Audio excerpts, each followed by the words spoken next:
So this poor guy that got slapped and he went down, what happened? Like he was knocked out. He got consciousness again. Obviously, he's getting care. What are the steps that are going on there to make sure there isn't further damage and then to assess the Sure. damage? If you're dealing with something where somebody has had head injury and they've been knocked out, it's appropriate to end up having medical testing. The thing you want to rule out for sure is a bleed. Now, I'm not talking about a little bit of blood product in the brain from a little micro tears or something. I'm talking about a subdural hematoma, an epidural hematoma, a subarachnoid. I mean, depending upon where the bleed is, subdural hematoma, you can actually live for a significant period of time. Some people get them and they're there chronically. An epidural, that's or a subarachnoid, you're basically you've got hours, if that. So if you're knocked out in the ring, basically in boxing or MMA, they basically are.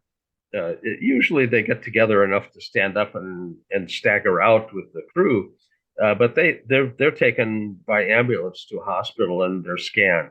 And Is it the MRI, CAT scan? Like what's the uh, in fact, this neuroimaging, ideally, an MRA can be done, magnetic resonance angiography, which is an MRI with a different kind of software to analyze it. It's the same kind of image. It's just done for a different purpose. With the physicist who's playing with the image ends up looking deeper in the brain, at the down at the brain stem, the circle of Willis.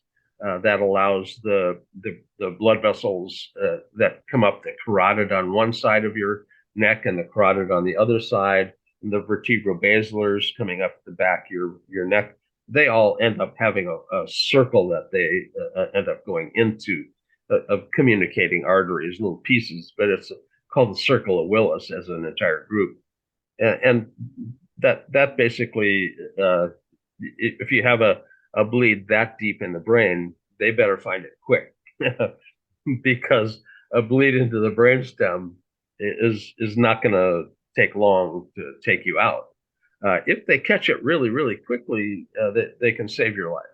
You know, so with distinct loss of consciousness in a sport or in an injury, an accident, falling down a stair, whatever. If you've been knocked out, it's time to be evaluated.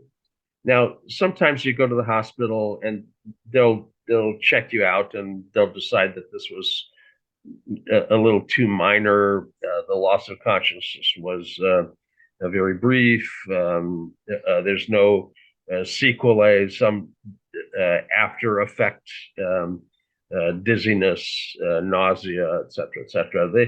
If they don't see evidence of concussion, even though there was some head trauma, that head trauma and brain trauma aren't the same thing.